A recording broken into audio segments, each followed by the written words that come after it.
11 in the plan? 12. 12? Oh, there you Yeah. go. Well, some of them are us. Anyway, Well, thank yeah. you, everyone. It's we always do these interesting conversations before we get started. Now Yeah, we're gonna have to start a Patreon you guys can subscribe to, and that way you get into the late shit or the early shit.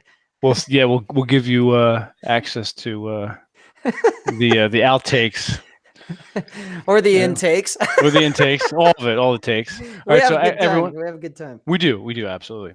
Well, everyone, thank you for joining us. This is Masculine Geek number 15, and we're going to do obviously our Geek and Tell. We're going to talk a little bit about Star Wars and an article that TJ wrote. We may get into some Nietzsche. We're going to talk about the safety doc, and this is also going to be a random bullshit session. So thank you for joining us. We hope you stay till the end. If not, you can catch us later when you do the replay or the SoundCloud. You can always go back and do that. SoundCloud Masculine Geek. Oh, hey, and for you guys that are already out there watching right now, make sure you hit the like button and hit subscribe if you haven't already. That's exactly what Rob said. I'm over here on the chat. I got to bring the chat thing here closer to my body because I'm. Make sure when it comes to the thumbnail, it's the side profile of the back side of your head. Yeah, I know, right? Right there. Let me bring this. Let me get the tea out of the way. Yes, I'm drinking tea, not coffee. Trying to lay off the caffeine late at night. All right, so here, let's bring this closer. Excellent. Okay, we start off as usual with anything we want. And Rob, what do you want to do? You want to do Geek and Tell, or do you want to start talking about Dave? Well, I kind of want to. I want to kind of go there first. I want to start there because that's fresh on my mind, as well as the shit going on in France and the shit in TJ's state that's going on. Oh yeah, I forgot about that. Yeah, it's a good times. But guys, if you haven't checked it out, you need to go to tjmartinell.com and you need to start listening to his Mountain Pass podcast. Okay. I was just telling these guys, and I said to TJ, and I'm going to say it here because you guys didn't get to hear it, but I basically said, hey, TJ, fuck you and your fucking awesome podcast. And that's simply because the fact is I don't have a lot of time to listen to podcasts, so I have to kind of pick and choose what I'm going to listen to. And right now, my current podcast lineup is only really 3 guys. Aaron Clarey, you may or may not know, Captain Capitalism. He's one. Roosh V is another one. Thank God he only does his podcast every couple of weeks. Wait a minute. You don't go back and listen to us, you prick? Well, sometimes I do, but a lot of times I remember what the fuck we talked about. That's true, except for that one episode.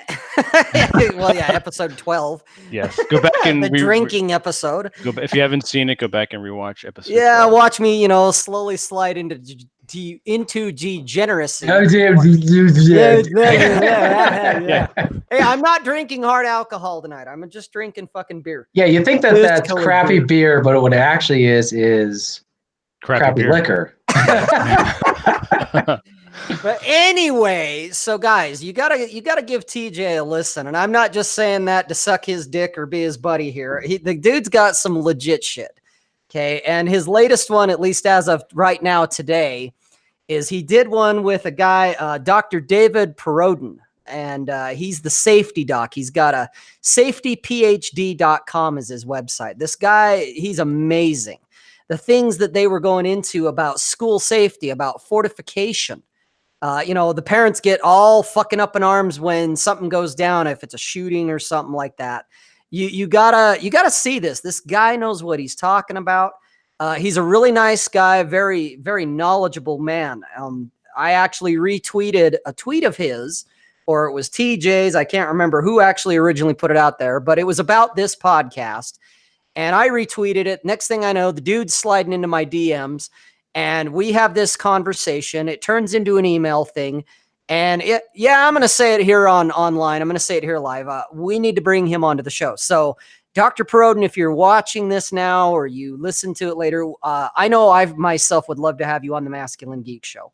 I know there's a lot of things I would like to ask you.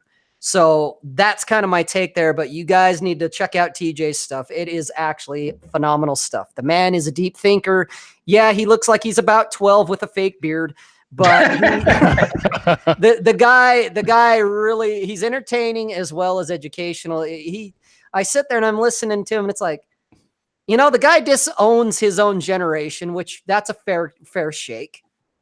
It's like, you know, why would you want to claim the millennial generation? Most of them, not all of them. I would imagine if there's any millennials in the chat, you guys are excluded.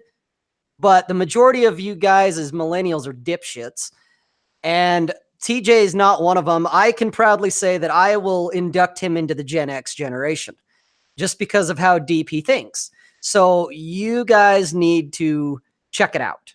Mountain Pass podcast. Yeah, Mountain Pass podcast. It is very good. Good stuff. He did one with Tim that we've had him on before. Mm-hmm. And they were talking about basically like government agency of kind of democracy versus monarchy.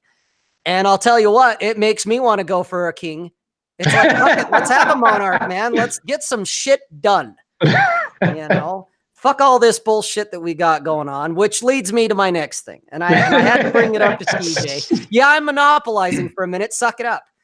But there was a piece that was done by, I believe it's Where's that mute button? There is none for me. None for me. None. It's my time to shine. Damn it.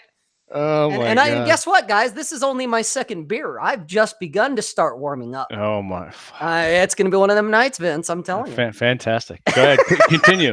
And then as soon as you're done, because I know everyone loves the Geek and Tell, but we'll segue into that. But go ahead, continue. We're fascinated. We want to know. Yeah, I can tell you look fucking fascinated. While you drink your Dungeons and Dragons tea in a coffee mug. That's right. Edward, shut up. You're not slapping me around. Don't be giving these guys any ideas. Don't need any kind of that shit going on here. Don't be an asshole about it.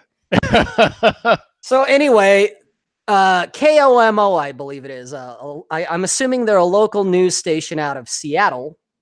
Did a piece here roughly about a month ago called Seattle is Dying.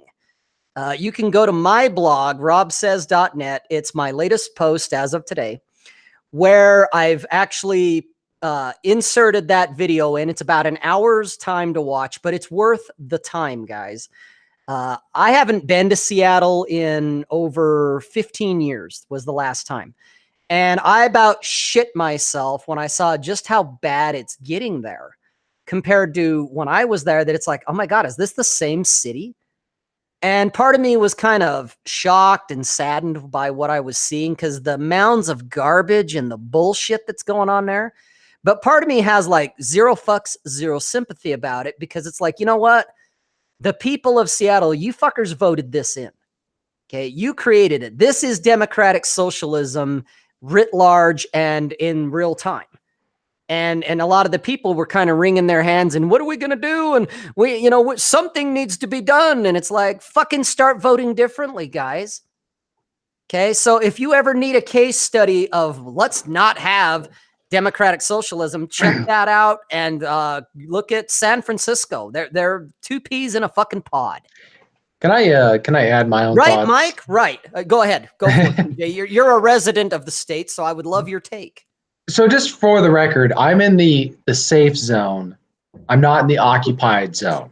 The occupied zone is west of the Cascade Mountains. I live unto the mountain. So I understand that, but you're still close enough that this shit, the smell of the garbage ought to be hitting you at least. My God.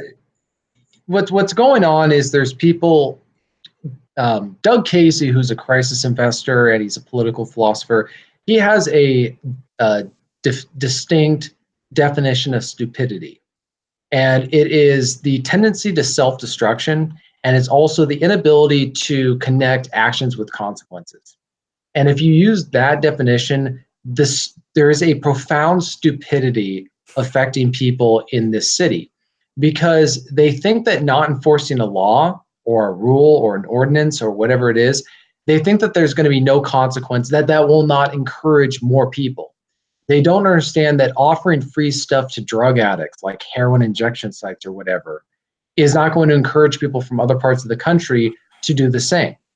And then they elect people into city council who encourage even more of this stuff and openly revile them. I mean, it's the profound masochism and self-hate. I would say just lack of self-respect for so many people there.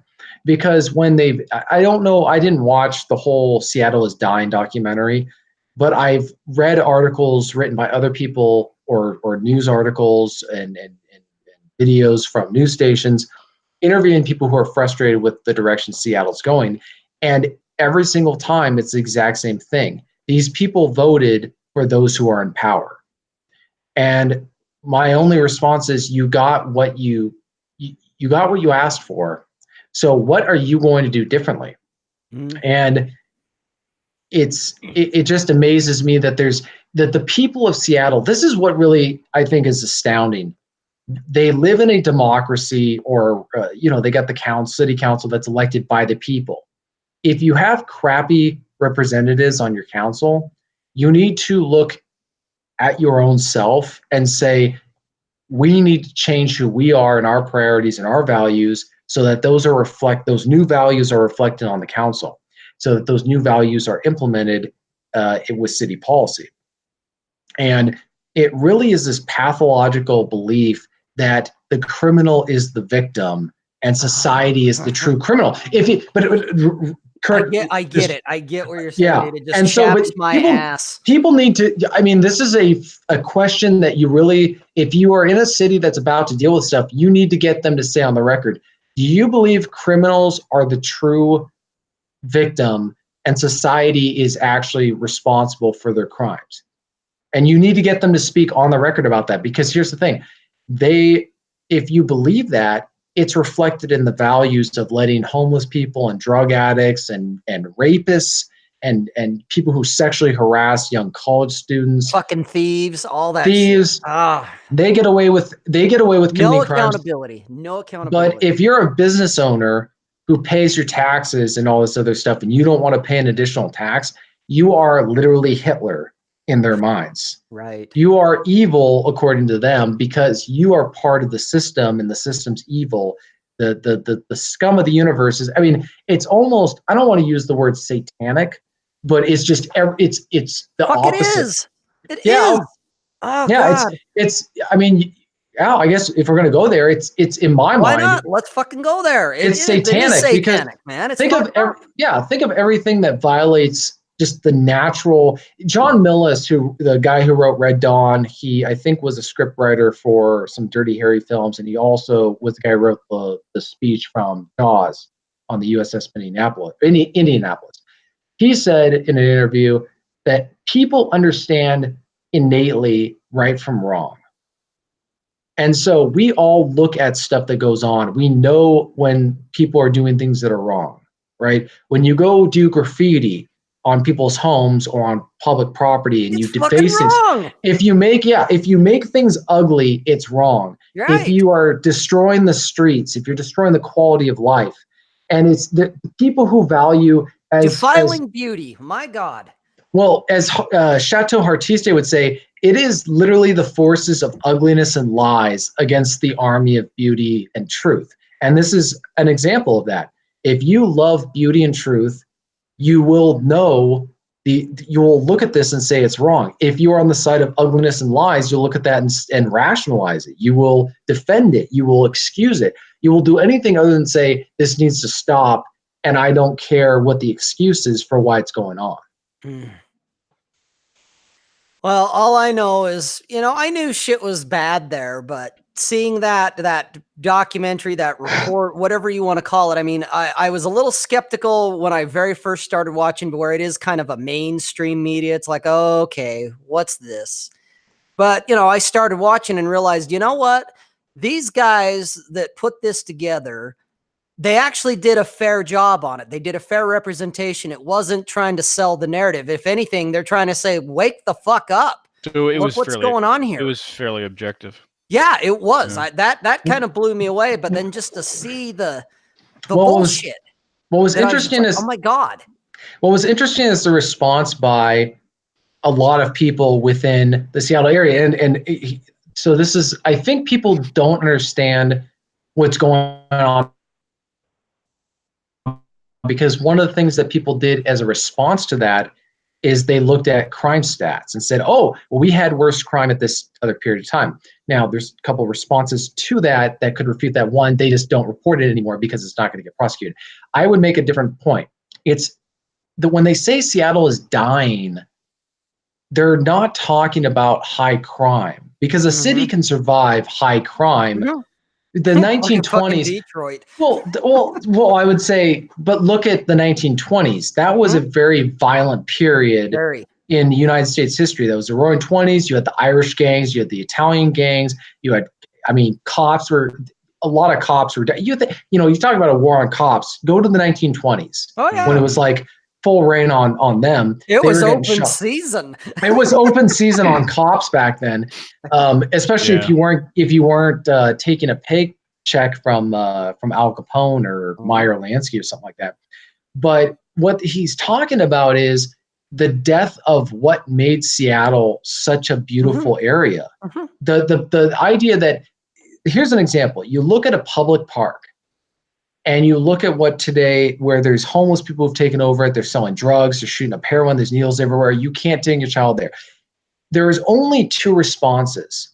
This is the first one is, this is not okay. It needs to change. Or you're gonna anything else, rationalization, excusing. Either you think it needs to change, and you see two different visions for that park. You see a park that is clean, that there's no riffraff, there's no bad elements. People are no drug paraphernalia, no trash, no feces, no bullshit. Yeah. Or you believe that you rationalize and say, well, they're victims. I mean, that's really what it comes down to. If you believe they're victims, you will excuse every heinous behavior. And I'm not trying to exaggerate. I hope people understand. They will defend rape and sexual assault by these people, because they'll say they're victims. If you're a victim, they get to do whatever they want. So there have been sexual assaults by these people. There has been sexual harassment by these people. I know because I've read the emails written to city council members saying, my daughter's a UW student and doesn't feel safe walking through this area of town because she gets harassed by these mentally ill people. Or you've got whatever. Mentally ill. Yeah, but the point is, gotta draw a line. If it's a normal man who is doing that kind of stuff, #MeToo, lock him up, destroy his life, deplatform. But if they're a homeless junkie, suddenly it's okay. The poor guy. We need to get meds and fuck that. Oh my God. Cleanse. What was it? Someone said cleansing fire. Maybe we need a cleansing fire. I don't know, man. It's something that blew me away. It blew me away watching that shit. And that's why I thought of you. I thought of you, because granted, you don't live in it, but you live close enough to it. There's some major proximity to it. Yeah. I'm 500, 600, 700 miles away from it. It doesn't affect me like it affects you. It is kind of maybe not in your backyard, but it's in the neighborhood. But understand, it's not so much that's happening in Seattle, is that it's happening because people in Seattle think it's okay. And they will come over here as they did coming from California, because California's you guys. Right. So, that's what I've really taken to heart on this situation is that we need to be prepared either for this kind of thing to start happening here and what we're going to do about it, or make it clear to anybody who comes here who thinks this is okay. If you think it's okay for homeless people to be doing drugs in our neighborhood, I will say this to their face. You need to go, or we're going to dump those people on your front porch, and we're going to call the cops on you if you use any violence to protect your property. We're going to make your life miserable. This whole toleration thing, I have zero tolerance for this, because you see where it goes. And I'm not trying to sound like a totalitarian, but if you aren't willing to protect what you care about, then don't claim you care about it. What you're willing to fight for is what you believe in.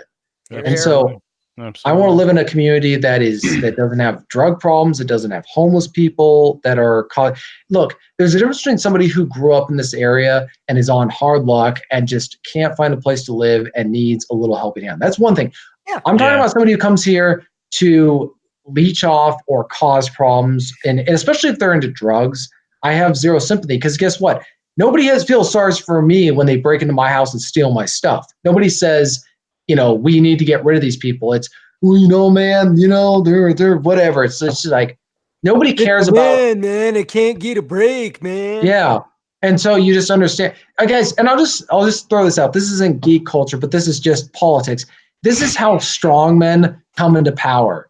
This is how dictators come into power, because you have shenanigans like that, and the strong man comes in and says, I'm going to clean up. Well, yeah, he says, I'm going to clean up the mess.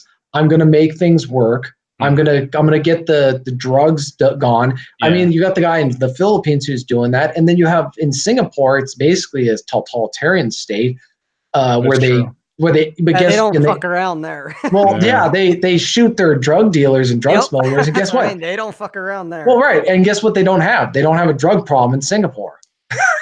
Go figure. Imagine that. I know. Well, when the sentence is death, you kind of tend not to want to deal in dope. Here's the thing.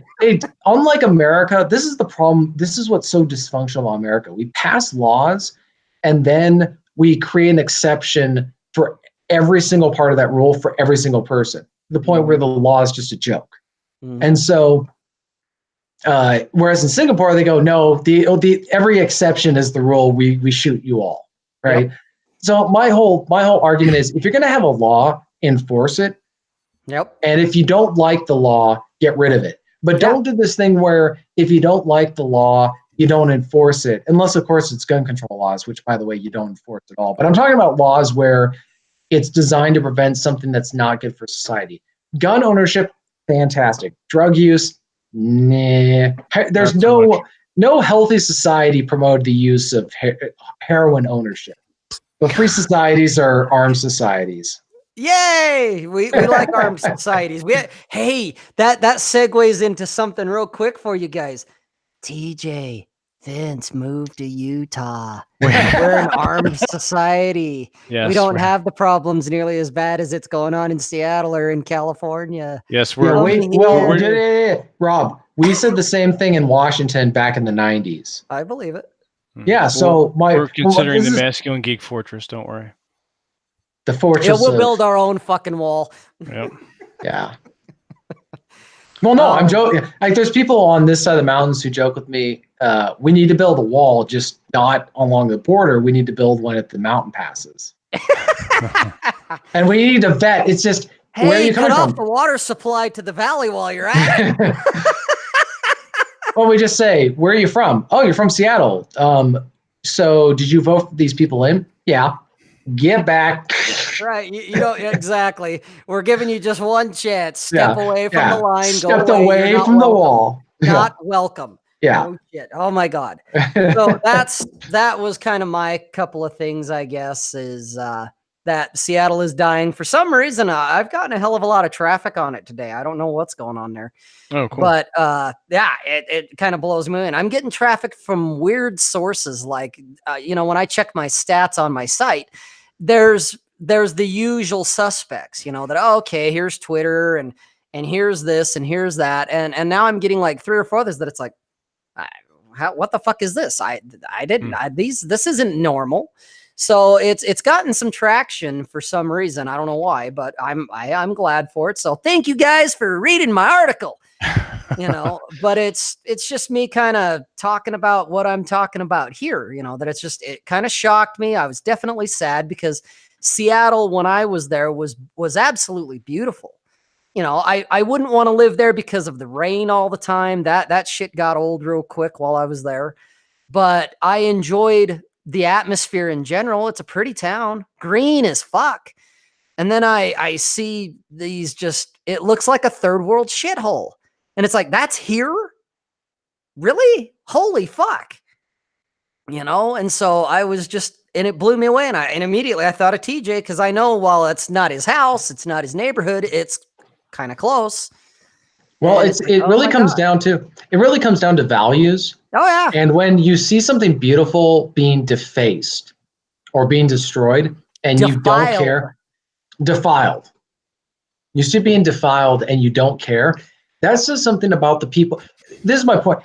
So as I was telling Rob, and I'm trying to give some examples.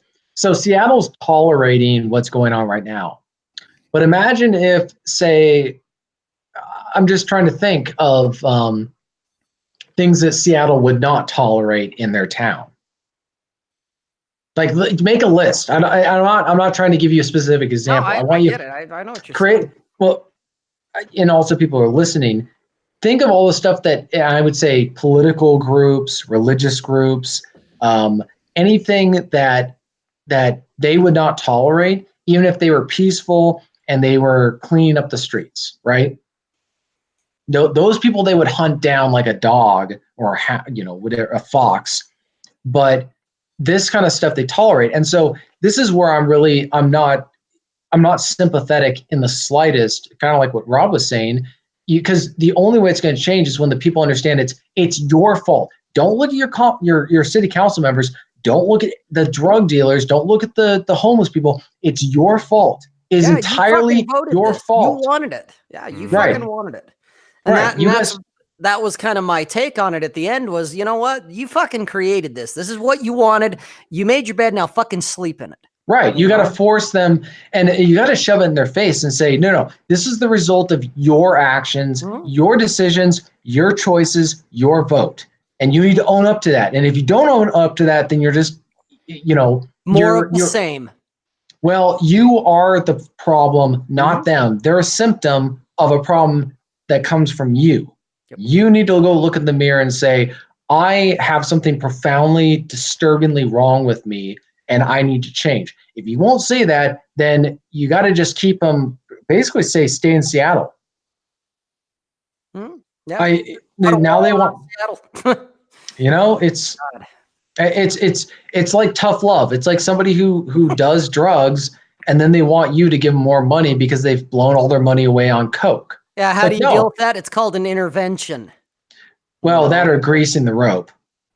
Ooh, I like that. No. It's an expression saying, they're trying to hold on to a rope. Oh, no, I get what you mean. Yeah. But I like the connotation where Vince was going with it. I think we went to the same place because I envisioned a noose. Yeah. Well, that's not quite what I meant. Come on, TJ. You know you did. I like that one better. We're talking about a noose. That would have come up just like 20 minutes later in this podcast. Right? We're just jumping the shark here. Now's not the time for fear. That comes later. There you go. Jesus, this is how did this get so heavy so fast? Well, I'm in a heavy mood. I'm drinking light beer and I'm in a heavy mood. You're drinking urine. What the hell's going on over there? You're fucking pissed. I'm not gonna tell you what it is just because of your bullshit remark. He could be drinking. Not paying me to advertise. I'll drink their beer, but I'm not gonna tell you who it is. He could be drinking PBR, so it could be worse. No, that's piss there. There you go. Well, it's not so much it's crappy beer. It's just that hipsters drink it now, or they used to last time I checked. Hipsters have a special place in your heart. I know, TJ. God. Yes, we won't go there. That'll be another. You know what? If all right, so you guys can go ahead and we can talk about something else now. I did my half-hour rant. I'm all depressed and shit now. Well, that's okay, Vince. Get over yourself and get over it. You're fine. It won't go on Vince, forever. have some of my piss. I mean my beer. You'll be okay. Oh yeah, that'll fortify me right up. That's right. That'll bring you right out of your slump. That's it. Oh my God. Okay. Shall we segue into Geek and Tell? Why not? Yes, we should. And Rob is not going first because he's still drinking. He's got that in his hand. Yeah. Well, here I'm showing and telling this. It's almost empty. It is almost empty. Jesus, that's number 2, right? Mm-hmm. Fantastic. All right. That's right. I got a couple more. All right. Well, there you go. I'm assuming you have a 6-pack because that's usually what they come in. Well, it actually was a 12-pack, but I only got 4 left. Oh, okay. Well, there you go. All right. Since I brought it up, I'll go ahead and start. I love used bookstores. I don't know many people that don't, but there is one near me it's called Bordentown, and it's one of the river towns along the Delaware River. It has a deep historical backbone. In fact, Thomas Paine lived there for a while. But I forget the name of the bookstore. But it's not curated very well. And you walk in, it's a little disheveled, but it has this, you just smell the paper and the old books are just wafting, and it's a fantastic place to browse, especially in the wintertime if it's snowing outside and you're coming in, the warmth hits you in the face, and the book smell is just absolutely outstanding. So I picked this up, The Life of Theodore Roosevelt by William Draper Lewis, and I think he lived in Pennsylvania, if I'm not mistaken. But what fascinates me the most about these old books is the inscriptions on the inside, the personal inscriptions. And this one is, I love this one. I'll read it and then I'll hold it back up again. And this was given to from a father to a son the year that this book came out. So it says, "This is the life story of a man. Read it with care. Father to son, Christmas, 1919." This Wow. I know this is fantastic, right? For a variety of reasons. Teddy Roosevelt is the quintessential masculine geek. And once I do finish this, I do want to do an article, and I would like to actually team up with both of you, both Rob and TJ on that, and write something about Theodore Roosevelt. But the fact that this has lineage to it, and a father gave this to his son, and he read through it, presumably, and maybe it changed his life. Maybe he did something with the knowledge, and it's 100 years old. Yeah. And this book is so well made and put together, and just you smell it. You smell the ages on it, just the decades. Right. So this stuff like this just fascinates me. I love it, and the fact that I have a piece of history that I can pass on will be a good thing as well. So that's my Geek Intel, and I would urge people to go ahead and do a search if you don't already. Do a search in your area. Look for used bookstores and peruse. Go ahead and spend an hour or two and peruse the books and look for the inscriptions. And in fact, something else that was interesting as well.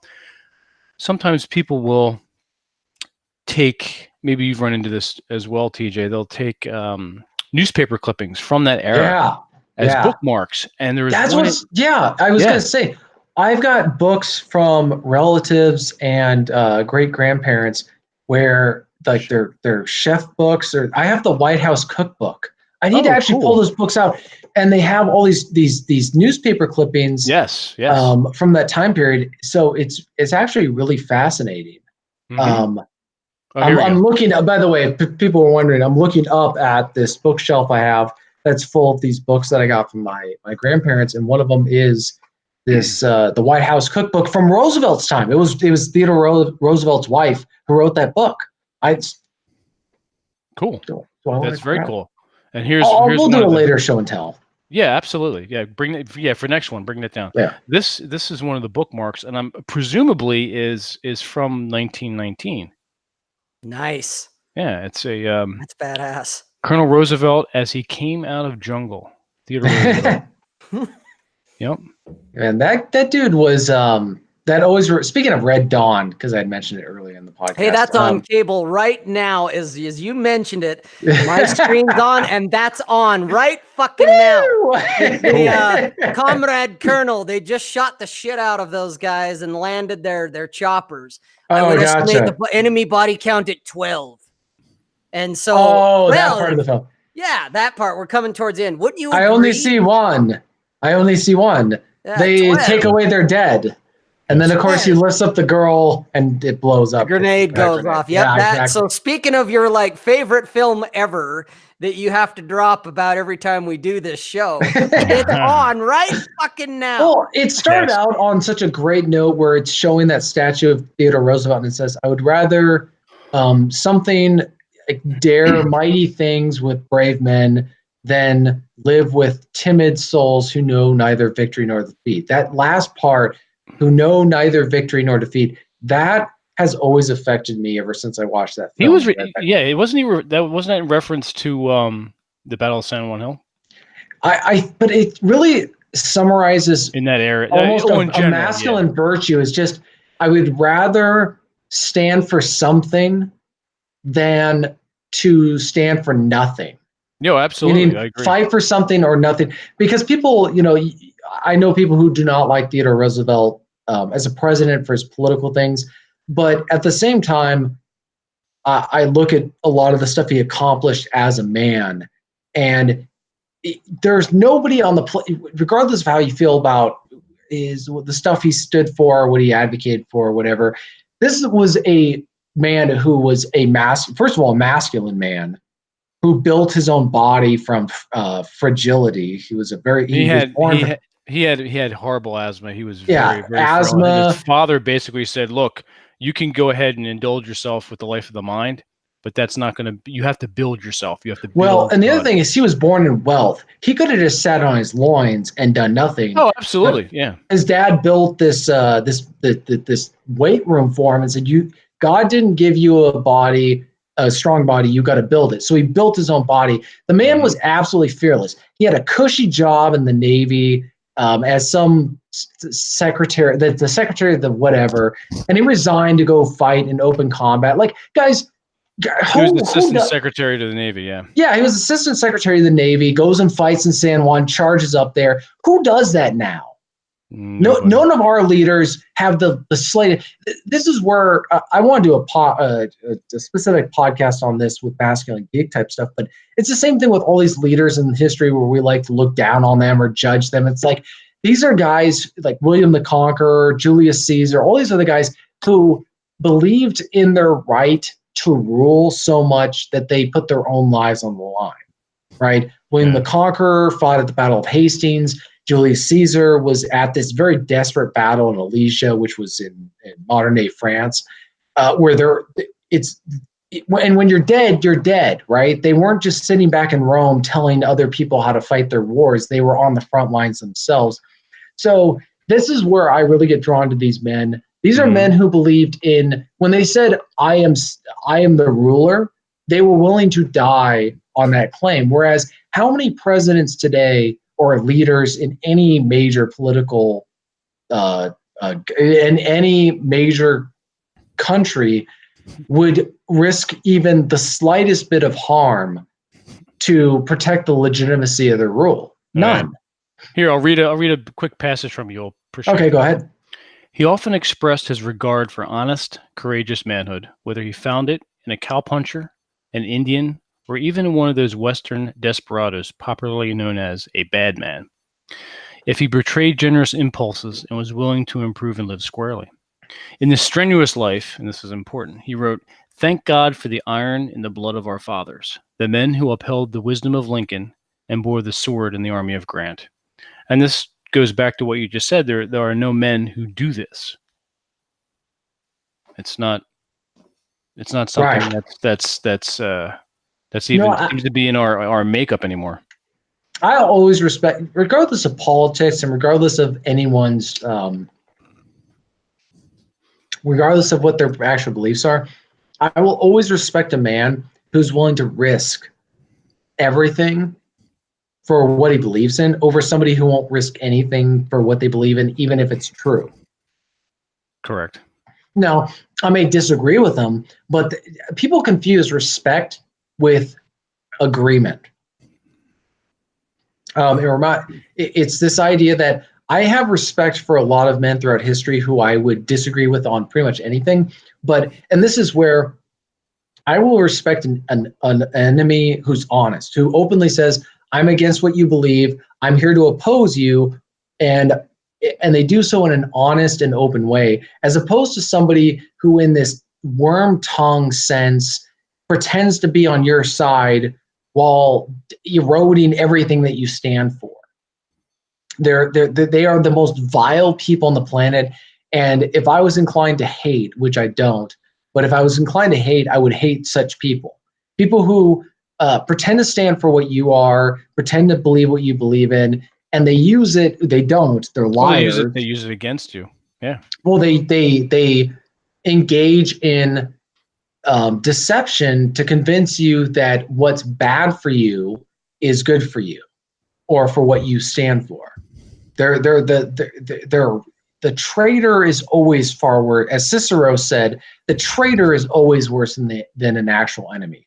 Well, that's going back to earlier to you guys talking about what's happening in Seattle. Right. It's the homeless people are not the problem. Nope. The drug addicts are not the problem, and the city council is not the problem. If the people of Seattle decided tomorrow, they could change it all tomorrow. They just won't. There's no money. Well, I think That's one thing. I think the part of the problem is they've been very blessed with wealth. A lot of these people, I'm speculating. I'm not saying that this is true. This is just my gut intuition.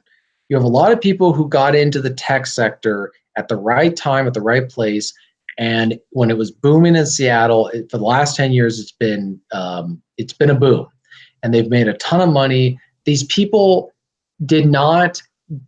are not wealthy because they proactively planned in advance. They just happen to fit into the right niche at the right time. But they find themselves with tons of money, and they feel guilty about it because they know that. And so they look at people who have fallen on hard times or who are homeless or drug addicts. And let's also be honest, a lot of these tech guys are also drug addicts. They're able to control it. And so they look at those and say, if it weren't for my wealth, I would be if I hadn't gotten the right degree or gotten to the right job, I would be homeless too, because I couldn't afford my drug habit if I wasn't wealthy. And they look at that, and so that's why they're so rationalizing so much of what goes on, because they feel guilty about the money they make, and they feel it's almost like survivor's guilt. They're drug addicts who've managed to make a lot of money. And so that's just again, I don't have any statistics. This is just based on. No, this is just based on your experience, basically, and what you kind of, like you say, it's your gut check, man. And I think you may be onto something there, especially the whole guilt thing. It's white man guilt kind of thing. You know, it's the, well, like you say, survivor's guilt. It's fuck, I fell into this. I don't really know what I'm doing here. I don't really know how I got here, but by God, oh, look at these poor people. Let's do something for them. Well, I want to add something else. Seattle is the most irreligious. It's the most secular city on the planet, from what I understand, in the country. They don't have a religion in a traditional sense. No, they got the state. That's their fucking religion. They got the state as their religion. So paying taxes is tithing for them. I'm not joking. No, I know, but I find that just fucking ludicrous. But that's my own personal opinion. Well, but I know you're serious as a heart attack, man. I get it. Right, and so I think that this is the reality that people who either live in this area or you're dealing with these people need to understand. It's a religion for them. And so for you to argue with them, you need to understand that if you're debating with them, you need to say, look, what you're arguing is a religious belief, and you don't have which is ironic saying this to a Seattleite. You have to say, you do not have the right to force your religious views onto me. And once you say that, you're forcing them to say, well, that's not religion. It goes, really? Unlike let's say I'm not a Catholic, I'm not forced to pay tithing dues to the Catholic Church, right? We live in a separation of church and state type situation. I don't have to tithe to the Catholic Church. I can tithe wherever I want. I can donate to whatever I want. But these are the same people who show up and say, yeah, we need to pay our fair share and we need to be taxed more. You can voluntarily write a check. This is what makes it so much. It's the worst. Statism is the worst of all religions, because they want to tithe, but they want everyone to be forced to tithe. I don't know any Catholic who says everybody should be forced to tithe to the local church to support whatever they want to do. But statists are the type who say everyone should be forced to pay because I feel guilty about my sin of being wealthy. And so,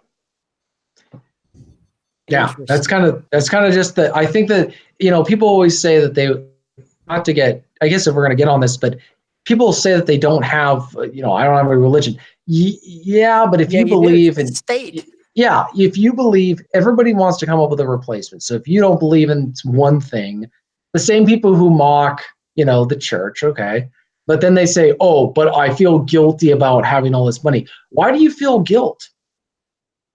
I'm sorry. You say that you need to give money. That kind of sounds like a penance for a sin, and suddenly they start using these religious terms to describe a political stance. And so it's kind of just funny to see these people, say that they reject traditional religions and then turn around and say something even worse about what they're advocating for. Because I don't know anybody in this current environment. The mindset is still the same. The mindset is still the same. And I think that part of it is they go to college, they're taught they have privilege, they're taught about institutional oppression, and you didn't build that. Anything you have was stolen from other people. It was oppressive. It's whatever. And so then they go out there and they actually make some money, and they're like, well, it was my money was, even though we're from Seattle and Seattle didn't become a state until 50, 40 years after slavery, it was built on the backs of slaves, even though there were no slaves here because we were a territory. None of the historical facts matter. I feel guilty because my college professor told me, and I spent all this money on that degree, and I don't want to say it was a waste, so I'm going to believe them. And we need to pay taxes. We need to pay more taxes. We need to pay, because if you look at a recent poll that was done of people in Seattle, they believe that they need to pay more taxes. Because that's the fucking answer to everything. Let's pay and more this is taxes. why. And this is why. Let's just throw more money at the problem. I'm gonna say you throw money at it, maybe it'll go. And this is why I have this much sympathy for the people in that city. This much. That much? Do you see that field? You have more than I do. That field is the field in which I grow the cares that I have. The that I have is barren. Yes. So going back to show and tell or geek and tell. It's your turn. So speaking of David Proden, so these are little mini cast iron skillets that were given to me by David. He mailed them to me, and they were his uncle's. He's the executor of his estate. So David contacted me just out of the blue and said, I found all this stuff, thought it'd be great for your house to have on display. Do you want them?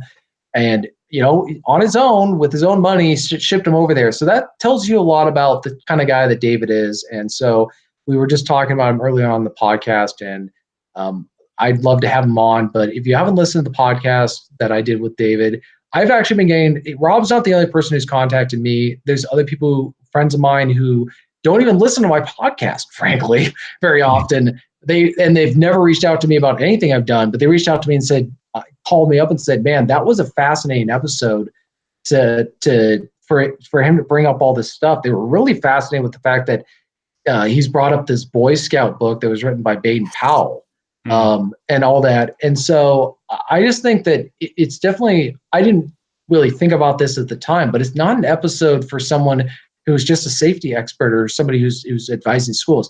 It really shows you the disconnect between facts and reality from actual policy that's being implemented. And here's the reality itself.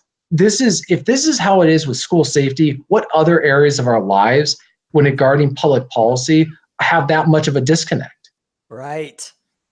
Oh man, yeah, it opened a whole Pandora's box for me thinking about what you just said about other areas. Then it's like, oh fuck. So yeah, exactly. It was fantastic, man. The other thing I wanted to do a geek show and tell is I did a Star Wars thing, article thing. Did a Star Wars thing. Did a Star Wars article that you can go read if you go to masculinegeek.com. So this is, I mentioned it in the post, so you can go read about it. Just as proof that I don't make up stuff that I write about. This is an R2 phone charger that you put in the coffee holder in your car. Cool. See, so right. He lights up too, right? He lights up and he makes the R2D2 noises like he does when he's in the X-Wing. Okay. And so, as you'll note, he has the 2 USB ports for charging phone. Cool. And it's about $40. You can go look it up on YouTube or whatever. There's one specific area you can order them. And it's just kind of... I think ThinkGeek has it too. Yeah, it's cool. It's a cool thing to have.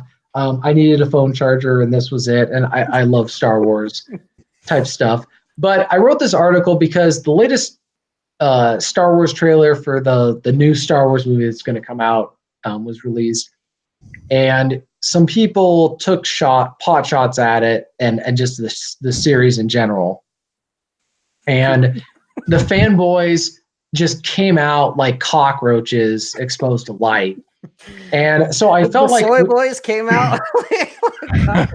yeah, fanboy, as Quintus Curtius would say, fanboys, more like Star Wars soy boys. And the thing is, I love the franchise, but oh my god, yeah. Well, there's a main. You pointed out really a main distinction. I think it's important to talk about that first. Yeah, and so I wrote I wrote the article to talk about the different streams. Someone who's a fan of Star Wars, as opposed to a Star Wars fanboy, and I'm a fan of Star Wars, or I'm a Star Wars fan. I'm a Star Wars geek. I have a poster up on my wall that's Star Wars. I've got the R2-D2 unit. I've got the original trilogy on VHS because Han did shoot first. Right. That's just I like the original trilogy. I think George Lucas did a good job. Yeah, he was a fucking murderer. Yeah. Yeah. Now the difference between, I understand that there's some people, it's if you didn't watch it when you were a kid, I think that can jar your ability to enjoy it. And here's my theory. When you watch as a kid, there's a lot of suspensions of disbelief required to watch it and enjoy it, because there's all these inconsistencies, there's all these oddities and eccentricities of the series that as an adult you're like, that doesn't make any sense, because you're just more critical thinking or whatever. Whereas as a kid, you're just in awe of the fact that there's space travel and you can go to other worlds. And if you're a young boy, you can eventually go and be a hero and be part of the rebellion. And especially if you're an American kid, that just fits in with our whole culture. The British Empire, the Galactic Empire, all that kind of stuff. But I understand how some people who have never watched it don't want to watch it, or they don't like it. And it's no skin off my nose. I just like to be able to be in the car with someone and say, never tell me the odds, or quote a line from Star Wars. Or punch it, Chewie. It's not my fault. It's not my fault. There's lines like one of my buddies, when we're out in the cold, I'll go, Echo 4 to Echo 7, we do all the stuff from Star Wars, the original trilogy. We're just having fun. Dude, I had one with a guy yesterday. He gets on the elevator because I ran into this guy. He was another vendor. I ran into him in the lobby, and then he went off one direction, I went another, and then we ended up at the freight elevator. I come in, doors open, there he is, and he's like, oh, we meet again. And I'm like, and last time we met, I was the learner. Now I am the master. Yeah, that's the reason why we want people to watch Star Wars, so we can quote good lines from it, and people will get it and not think that we're weird. Right. I'm not saying we aren't weird. I'm just saying that we're fucking weird. And so if you don't like it and you're not a big fan of it, or you just never watched it, it's not everyone's shot of whiskey. I get it. I said that in the article. What? No. Everybody loves it. What are you talking about? Well, I got some friends who have never watched Star Wars. They're not your friends, TJ. They're not. You need to get new friends. They're evil. That's right. If they can't do Star Wars references, they're acquaintances at best. Well, I'm just saying, somebody says I don't like Star Wars, or I never really got it. But frankly, this sounds a little sexist, and that's just reality. But most of them have been women. The men have not. I've only met one or two guys who've said I don't like Star Wars. Well, this is true. Or I never watched it. There's only one or two guys that don't like Monty Python. So it's kind of the same idea. So I guess the point is, when I see people say, I didn't, whatever. I loved Empire Strikes Back. I've got friends of mine who didn't like it. Whatever.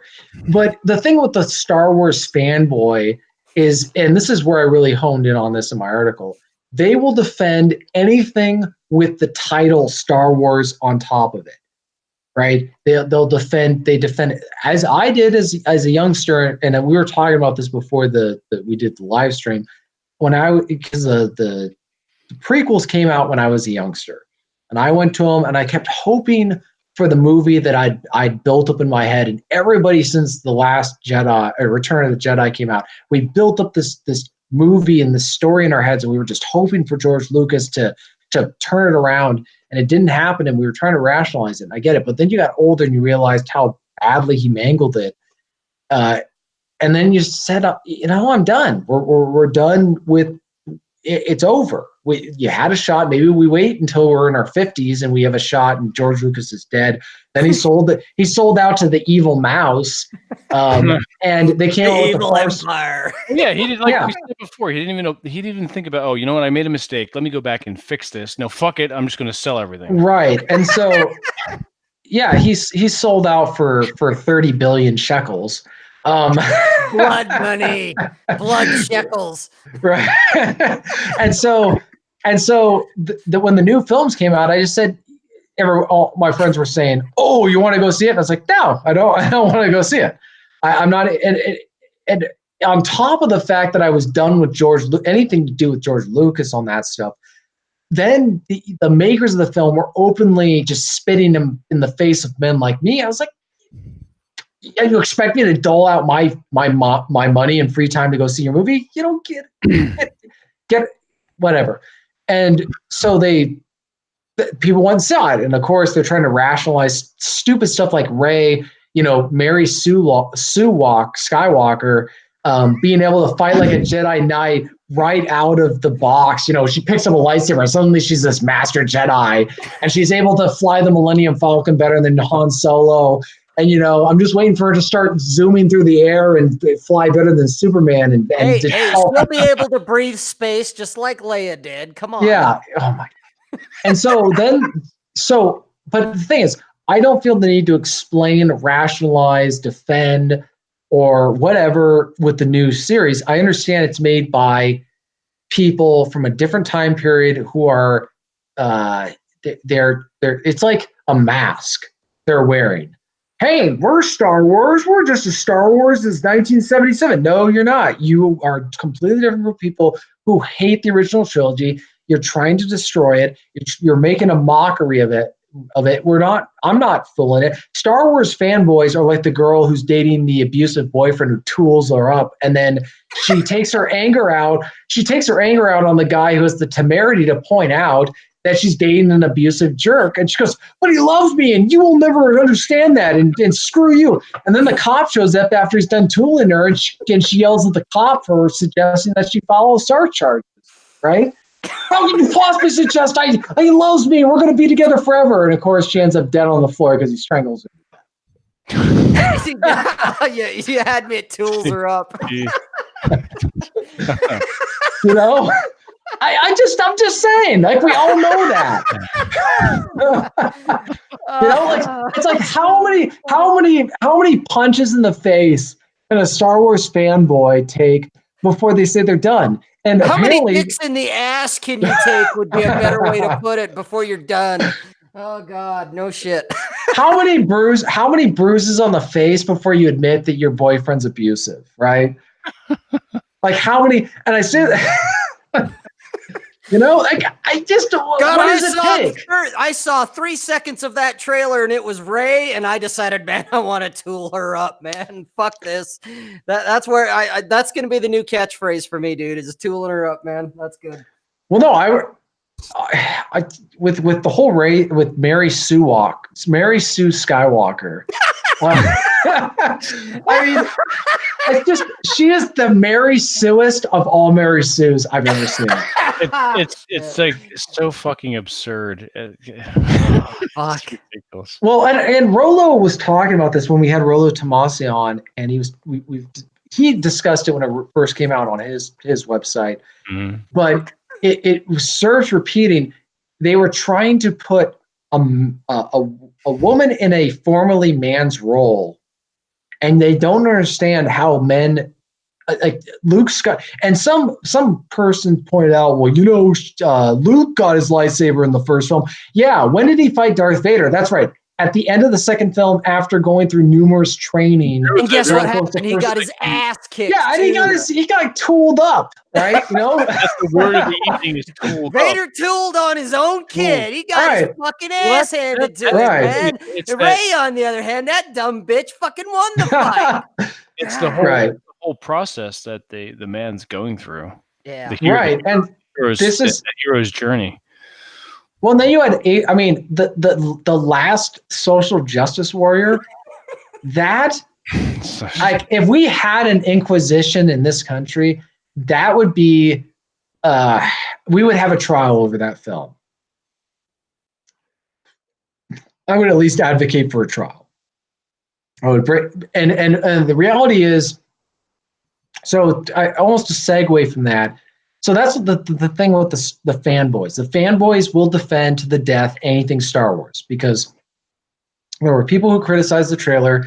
They criticized just the series as a whole, and the fanboys came out like the spurs that they are to defend something that's not worth defending because here's the thing. Star Wars fans understand what made Star Wars likable and lovable.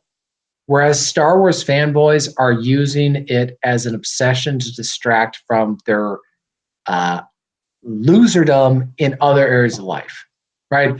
I love Star Wars, but I also hike, I lift weights every day, I do photography, I write, I do novels, I do wood burning. I have other things that are going on in my life. You don't eat, breathe, and shit it. Exactly. I don't eat and breathe, and this is coming from a guy who dressed up as Han Solo for one of the prequel films that came out when I was a kid. I was really excited. See you as Han Solo. That'd be pretty cool. Yeah, I know. But for our Halloween I know. episode, that's what we need to do. You know? Oh yeah. Vince can be Chewie, you be Han, and I'll be Vader. Well, if you guys ever saw, so here's the thing: Star Wars fans and geeks, normal ones, will watch the Family Guy's Blue Harvest, which is based off of this. And man, that was so funny because it pokes fun at the mistakes in the original film. Mm-hmm. All the things that don't make sense. You know, where he says, it's the ship that made the Kessel Run in less than 12 parsecs. Isn't parsecs a measure of distance and not or when they go, hold your fire, there's no life forms. Hold your fire. What are we charged with, a laser? Or when my favorite, he's heading for that small moon that is clearly a small moon and can't be possibly anything else. I forgot about. Oh my gosh, that Blue Harvest! I remember watching that with my buddy. We were just howling. We were on the floor. Yeah, that's a good one. Oh my gosh, the second one was pretty funny, but the first one was just so. Well, the sequels usually don't beat the originals. Well, what's funny is in that film they have that scene where they're trying to get out of the trash compactor and they got the couch, and my buddy and I had just finished helping a couple move out of their house, and we had done the exact same thing where we were trying to get the couch, and we're like, no, just put it down, just put it down, put it down, put it down. Okay, we were gonna have to turn around, whatever. So then we watched this movie. We're just we were on the floor trying not to barf up our pizza that we just eaten. Yeah, the Peanut Gallery is talking about the couch in the compactor right now too. Did you guys ever see the robot chicken busts on Star Wars and whatnot? Nah, I didn't see that one. Check those out. That's quite humorous. Yeah, so it's a Star Wars geek will look at that and think it's hilarious because, there's so many things in the original films that don't make any sense. But again, if you're a child, you're not going to think about that stuff because you're too easily immersed in. You have that childlike wonder of the world that you're being immersed in, and you're thinking, how cool would it be to be in a spaceship or something that actually is in outer space, and they got the lasers and there's just all that cool stuff that's going on. You're not thinking about anything else. Whereas an adult, you get cynical, I think, in some ways, and you start picking apart stuff. You're like, well, that doesn't make any sense, and that's irrational, and that's not how they would behave. That can't happen. Yeah. Whereas What was it? Oh yeah, that scene from The Other Guys where the plate store blows up and he goes, when they were flying the Millennium Falcon out of the Death Star and it blew up, that was bull crap. Don't you ever badmouth Star Wars. That was totally accurate. I'm thinking that you guys, have you not seen The Other Guys? The Other Guys. What? No, I haven't seen Whoa. it.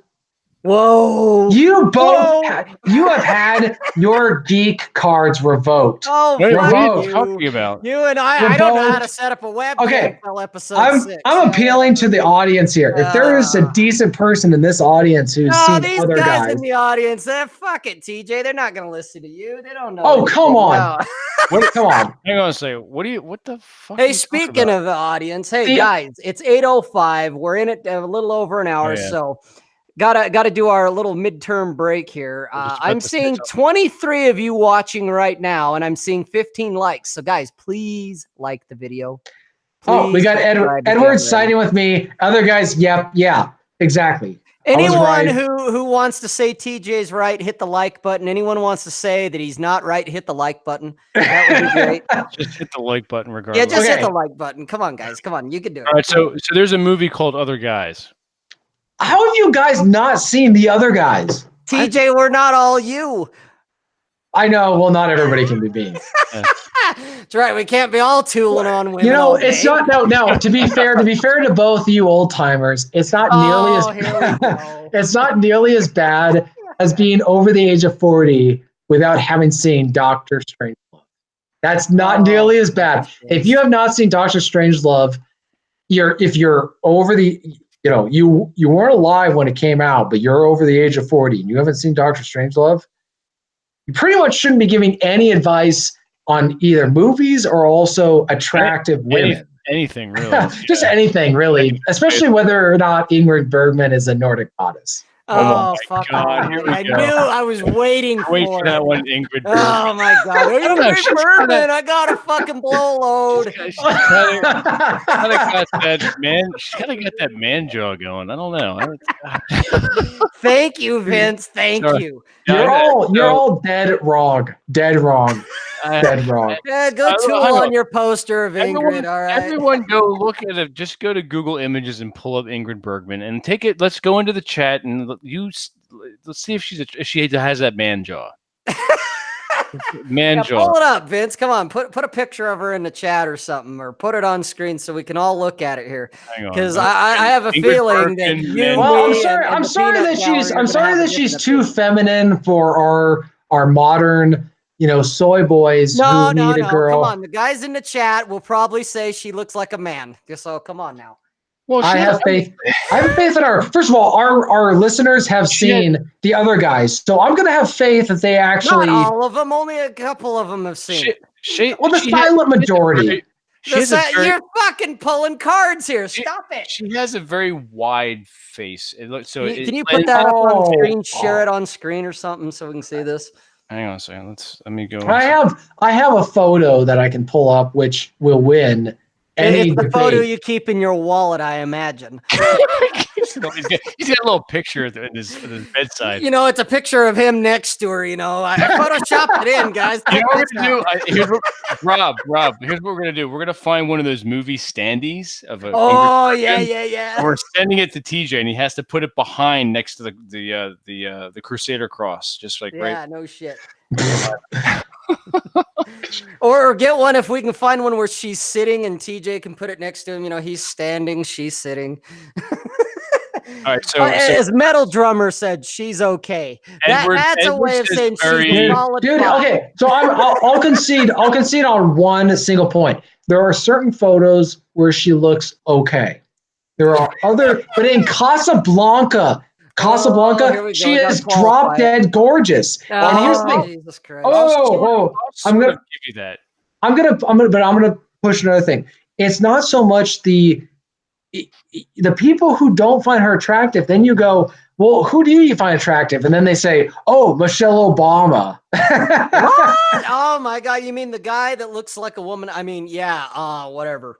You mean the guy who hasn't seen Doctor Strangelove until he was over 40? Oh, yeah. Aaron has a fetish for her, doesn't he? Oh my God. gosh. It's very for Michelle Obama. it's very bizarre. Yes, he does. Yeah. So what he's Okay, saying is he likes dudes. I'm not saying that. I didn't say you said that. I'm saying that's what Aaron is. If he likes Michelle Obama, he's obviously into dudes. Okay, I'm looking up that one photo that I wanted. Wow, that one fell flat like a fart in church. Jesus Christ, What? you guys. What fell flat? Because I said Aaron obviously likes dudes if he's into Michelle Obama. And it's crickets, man. Everybody's like, oh, So quiet. Aaron, he's gonna fucking kill you, man. Okay. But I already said, you know what? Hey, pistols at dawn, dude. Come on, bring it. That's right. Did he ever Where get is Cappy? That is a good question. Good question, Eaton. Where is Cappy in? I think he's trolling when he says that. I don't think he actually. I think he's being. I'm still looking for this. You give way too much credit, TJ. I'm sure he's actually wondering, where is he?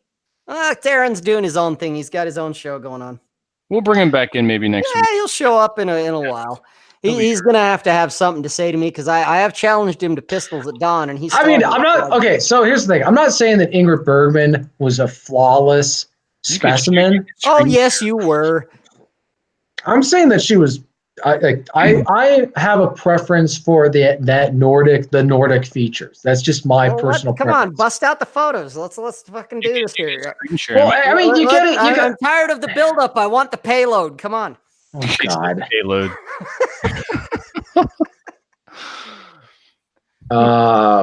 Just 1 second. Well, while you're masturbating, I mean, finding a photo of Bergman. While you're looking for her and Vince is looking for her, and apparently no one can fucking find her. So I'm going to go ahead and do my show and tell or geek and tell real quick because mine's fast. All right. So if you, Atham, look that up. No shit. Look that up. Yeah, no shit. Hat tip to Aaron and Atham. All right, so mine's maybe not nearly as cool as some of you guys' stuff. The Teddy Roosevelt book's hard to beat. The little mini skillets, that's hard to beat. But I decided, all right, if we're doing geek and tell, besides me just being an asshole, which is good enough of a geek and tell. I showed you. Hey, I'm talking. No, shut up, I'm talking. You're a lovable asshole. Well, maybe. But I decided I'm going to show this. Oh, nice. Yeah, got to bring in the Mossberg.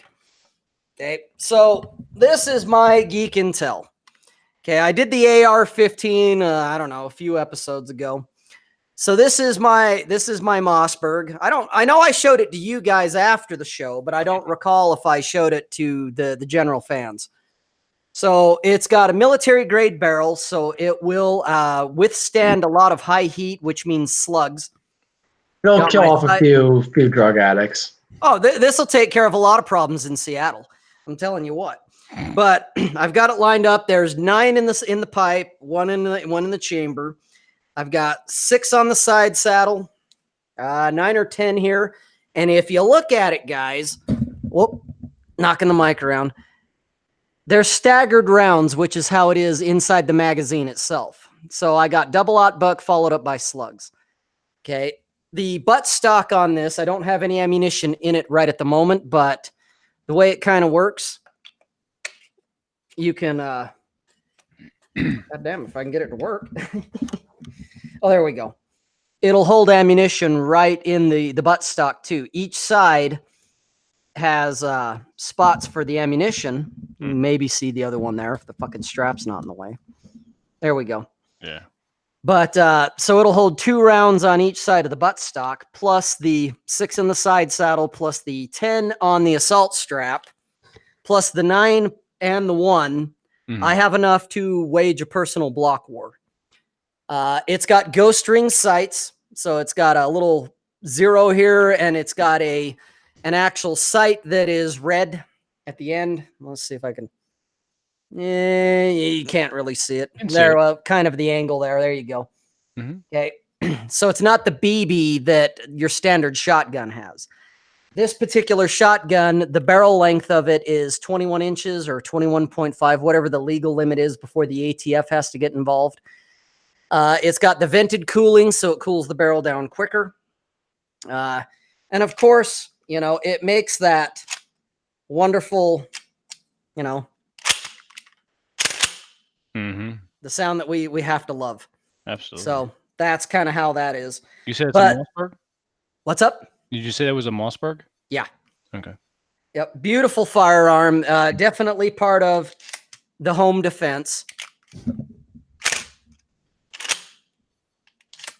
But that was my show and tell. Like I said, not quite as neat as a 100-year-old book, and definitely not neat as a couple little skillets that you can cook some massive eggs up in. Which steak and eggs for everybody. You guys got to have steak and eggs. Hey, look, Atham's in the fucking chat. Hey, Atham, look that up, will you? TJ Mullet, dude. Jeez. So, but yeah, that's my geek and tell. I decided I'd pull this one out in addition. Whoa. We have TJ is Swayze. Yeah, I like that. I like that. Swayze, except with a different haircut. Except I don't die at the end of the film. No, but you shot first. Hey. You lose.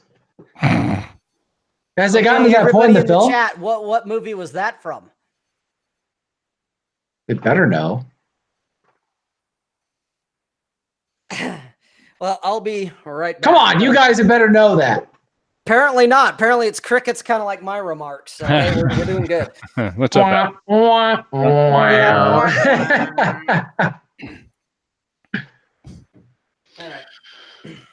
Cool. That, boy. That was a good geek and tell. That ran the gamut of different things. I like What was the question? The question was, so I said, I pointed a fake gun, which is my fingers, and said, you lose. And they were saying, what film is that from? And the answer was Red Dawn, which, by the way, Rob, at what point in the film are you at right now? I think he's maybe not. He may have stepped into the bathroom. Yes. So he'll be back. He won't be long. All right. So I guess I stepped out for a bit to refill the drink. What's but other than his shotgun. Oh no, that was pretty much it. I mean, we had some chat interaction, but it was basically the shotgun. That was a little longer than he probably thought it would be, but it was good. Yeah. Books, guns, and cast iron skillets. Can't beat it. Hang on a second.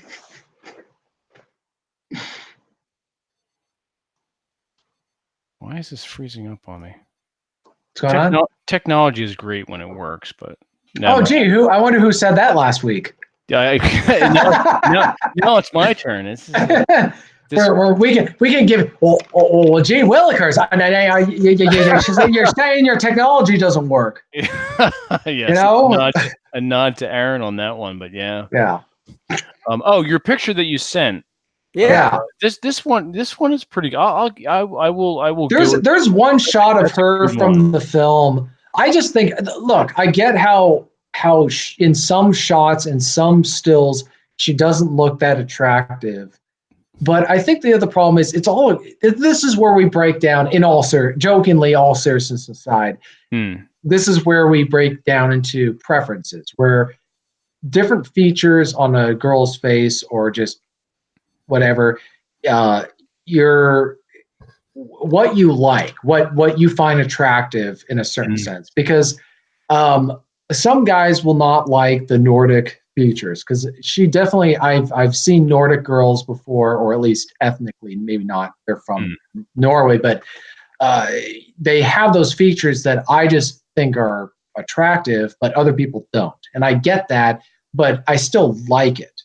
As opposed to, like I said, it's a matter of preference. There's some guys who are really into like the blonde-haired, blue-eyed, and depending on the type, I think that they're cute too. But there's also brunettes or whatever. But for whatever reason, I don't know. Maybe it's just genetic. Maybe it's just my ancestors saying, calling to me from the DNA. I don't know. It could be. That stuff is strong, man. Yeah. Because ultimately, if you go back enough 1,000 years, that's where my ancestors came from, is from Northern Europe. So I don't know. Who knows? But I think that that's also where guys need to not take themselves too seriously. Like somebody like Cappy. So for those of you who don't know the context, me and the Claremeister, the Cappy, I've been having this running joke where I think Ingrid Bergman is attractive. He does not, or he thinks she's okay. So we give each other crap over it, and it's okay. He gives me crap on his podcast. I give him crap on my podcast. Other people give him crap on their podcast. More people agree with me for once democracy is actually correct.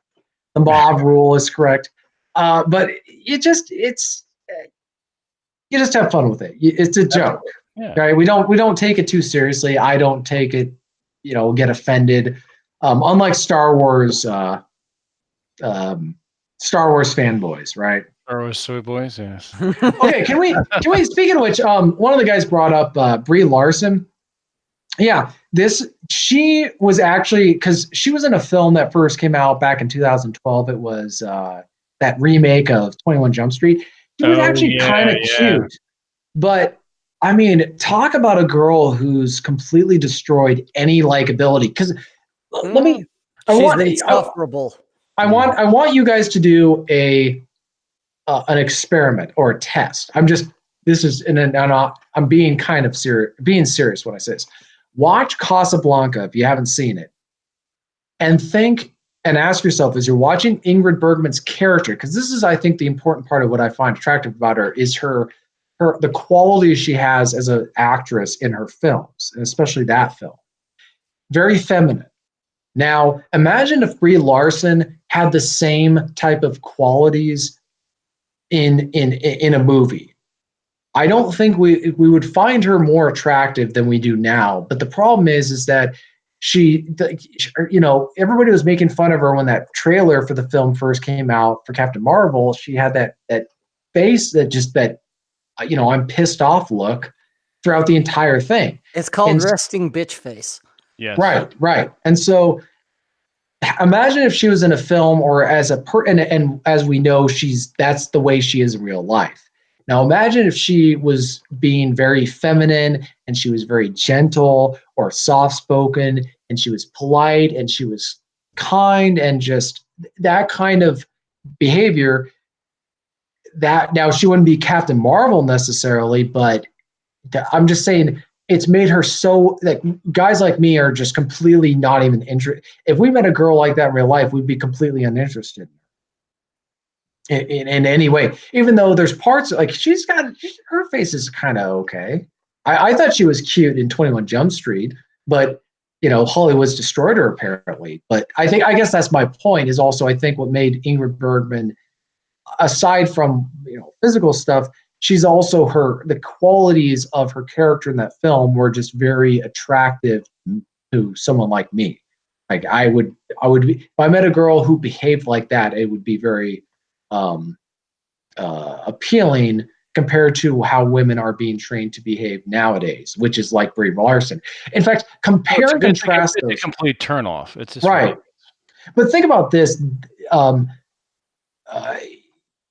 Ingrid Bergman's character in Casablanca is what men were found attractive then and now, but Brie Larson's character is what men are basically being shoved down their throats saying, you will find this attractive. You will date women like this. You will marry women like this. And you're gonna take care of them and their son, right? you leave me and my wife's son alone. And men like myself are like, we don't think so. How about no? Okay. How about no, Scott? Well, was it on one of Cappy's episodes or somewhere they were talking about Brie Larson and someone sent him a photo of the backside of the guy that plays Spider-Man? No ass. And you can't tell the difference. Yeah, Basically, it's like, hey, she's got a boy's ass. He's got a boy's ass. Go figure. Yeah. Something like that. Well, no, that's my point is that, that's the only thing men are going to even look. It's like, that is true, John. She's so repulsive. Well, it's like she's so repulsive as a person. You automatically are like, does she have any redeemable qualities? Let's look at the physique. Nope, gone. People say, well, you mentioned objectify women. Oh, really? Let's talk about then. Why do you wear bikinis? Mm-hmm. Why do you wear all these different? Why does every girl wear yoga pants when they're not doing yoga. Don't get like you guys. We were, or sorry, ladies. We were not stupid. We were not born yesterday. Especially Well, Vince and TJ Rob. maybe They was. were born. They were born 40,000 yesterday. Hey. That's right. Yeah, that's right. You know, and TJ wasn't born yesterday. He was born last night. The day after tomorrow. Yeah, exactly. There we go. No, that is very. But I'm just saying with Brie Larson, I'm just saying with a lot of girls, and the same thing with men. There are attractive men who are just so soy, they turn women off. They're repulsed by their beta-ness. Whereas you have We need women, to get a woman on to find out which ones are so soy that guys do not be like this motherfucker right here. So You who would this be? You just described every male feminist. Oh, well, there is that. Well, I would say gammas. I mean, this is why gammas are so destructive to any institution, is that they not only repel men who are higher up on the socio-sexual hierarchy, who want to lead or actually take charge, but gammas repulse women as well. Well, these are the women these are the men, the gamma males in the geek community are the ones that women are complaining about. Right, because they're creepy in the way that they deal with women, whereas normal men will either say, "Look, this is a male space. We appreciate you being here, but you need to abide by the rules." Or they just say, "Look, this is a male space. They like." You don't have to dislike women to understand that when a woman enters a male space, she's going to fundamentally change it. And I'm just being really frank when I say, let's say that I'm with men doing masculine things, and a very attractive woman comes along. She's attractive. She may be a very nice girl, but here's the reality: she's going to cause the men to fight amongst each other over her. The dynamic changes. The dynamic changes, and so this is. You can be childish, you can be stupid, you can be whatever you want. I don't care. I would not want her to be part of the group because I don't want her to destroy the relationships that I have with the other men if we have something good going on. It has nothing to do with her. She may be likable, she may be whatever. Guys, everything is not, it's this idea that you can't exclude people in any circumstance, whatever, is just so asinine. I get sick and tired of it. You want to have conversation. This is like saying that you can't exclude your mother-in-law from spending time with your buddies, having a cigar and whiskey, because that's hateful. No, it's because it's not an appropriate. It's about appropriateness. It's not appropriate to have a physically attractive girl who's also likable in an environment where you're trying to build relationships with other men. There's other venues in which that is appropriate. That is not the one. That girl, it may be completely appropriate to have her in another situation. And in fact, I would probably say I would prefer to have her to be around her, just not in that circumstance. Exactly. Because she's going to harm the relationships you have with other men, because you're going to be fighting over her.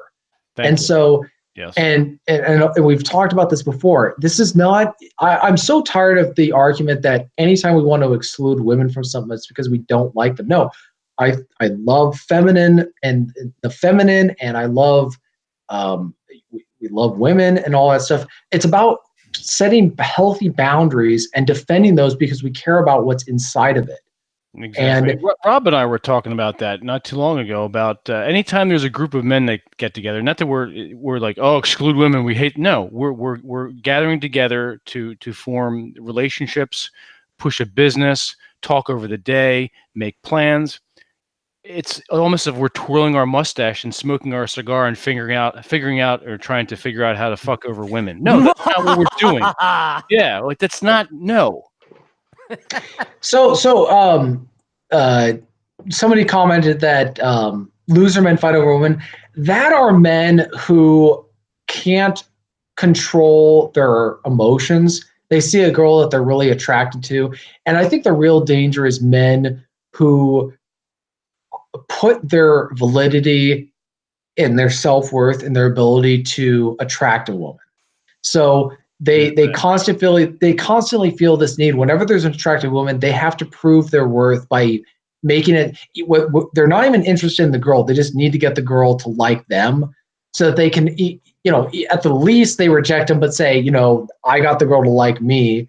As opposed to with men, you have men who do verbal sparring or fighting, but it's between men as opposed to fighting. And that's exactly, but at the same time, I do agree with whoever made that comment about losers fighting over women. I do agree, because real men know better. Mhm. Real men rise above that and say, you know what? I care more about the relationship that I have with this other man, that I'm not going to jeopardize it for the sake of this girl. And you look beyond the fact, yes, she's pretty, but you know what? This relationship with my friend is not the same as a relationship with a girl or dating or whatever. This is a relationship that will last as long as the two of us remain true to one another, as opposed to because hypergamy doesn't factor into that, right?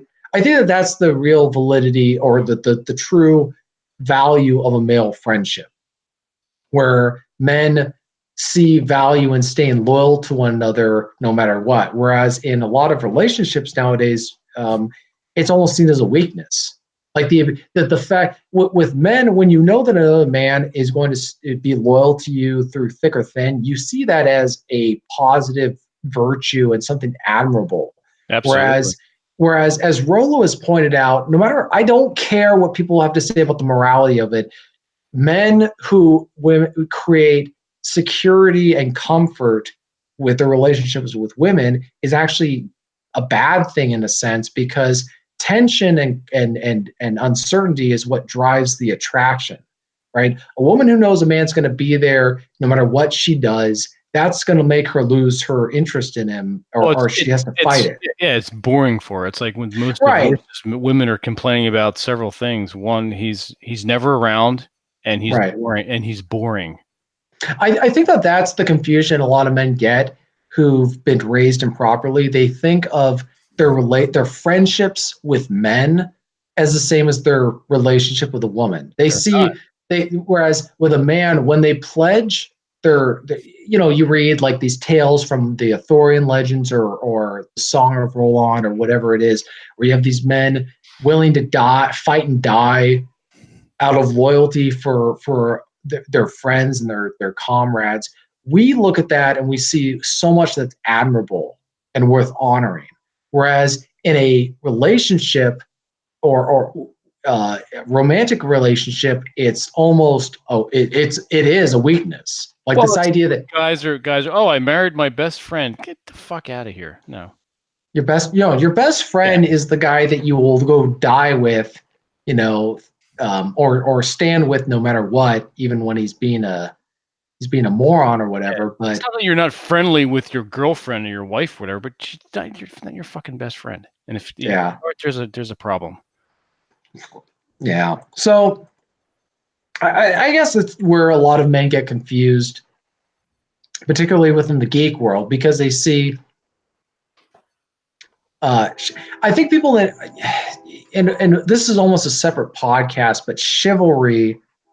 If you really look at the original, I'm talking about the original. I'm not talking about even within the last 1,000 years has been corrupted, but the original chivalry. The original code, yes. The original code was about man's relationship with man's devotion and duty and moral obligation to other men, because it comes from the word cavalry, right?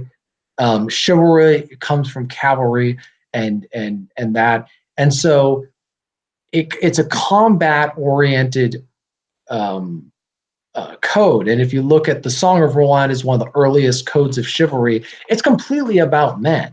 Mm-hmm. And about a soldier's duty to Charlemagne and to his country, and to the nation and to the church and all that other stuff. So it's been corrupted now. It's been corrupted for 1,000 years, even further back than that.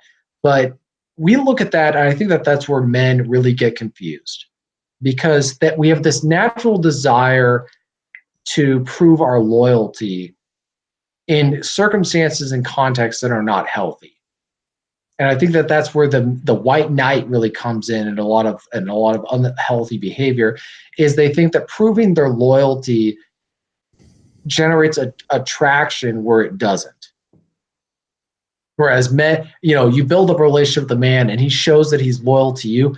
We're like we say that and this is also not to get dive too much into red pill philosophy or whatever, but this is an example of where this stuff is different, is that men proving their devotion to another man generates strengthens bonds and friendships, right?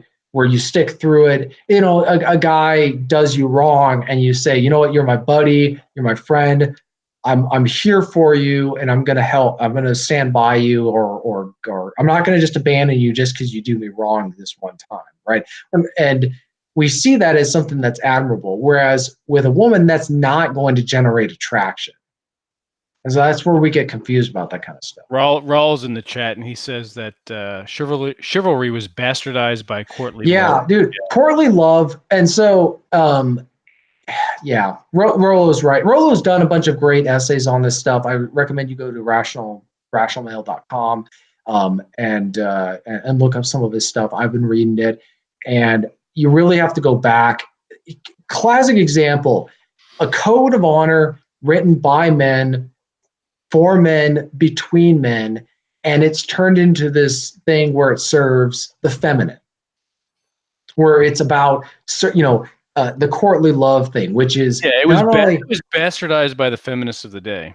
And so this is why I know some men who joke about how when people say, you want to go back to the 50s, they say, yeah, like the 1150s or the 1050s, or they want to go back. So because they go back to how long ago things went wrong. And I think even Thomas Mallory, this is where we're going to get geeky. Thomas Mallory, he's this English knight, the end of chivalry. He's writing down the Arthur legends.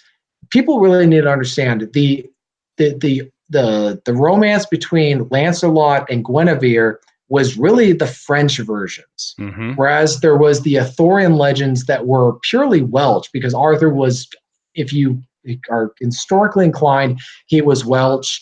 He was before with them because he opposed the Saxons. So we're talking about a time period before the Anglo-Saxons came into England. And so there was those legends, and then he combined them together. But if you read Le Morte d'Arthur, written by Thomas Mallory, it's full of courtly love. So even at his time, during after the War of the Roses, courtly love has taken over. And what was funny is the people who told those stories were these court jesters or minstrels, who they themselves mocked marriage. The institution of marriage, they mocked. They thought it was ridiculous, and so they were, courtly love was sort of their way of poking fun at that. Yeah. But I highly recommend you guys listen to the Song of Roland. There is LibriVox recording of it, and the woman who does a very good job of conveying the sense of devotion and loyalty of these men who are going to make this last stand to die for Charlemagne, for France, to me, which was all the more relevant with what happened to Notre Dame this week. And these men talking about how much they love their basically this collective whole, but it's completely devoid of the feminine. And so, and Rollo was just talking about how the feminine corrupted with courtly love. And this is why we're here with Masculine Geek and with what's happened with Star Wars and all this other stuff. We are, if you've watched the movie Gettysburg, where we're just talking about this, Joshua Chamberlain is at the very far flank of the Union Army.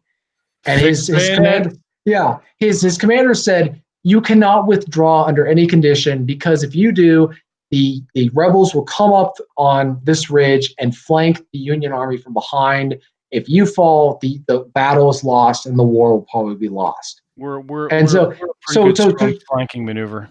So Joshua Chamberlain says to his men, we are the end of the line. We cannot withdraw. We cannot retreat. We're going to have to be stubborn.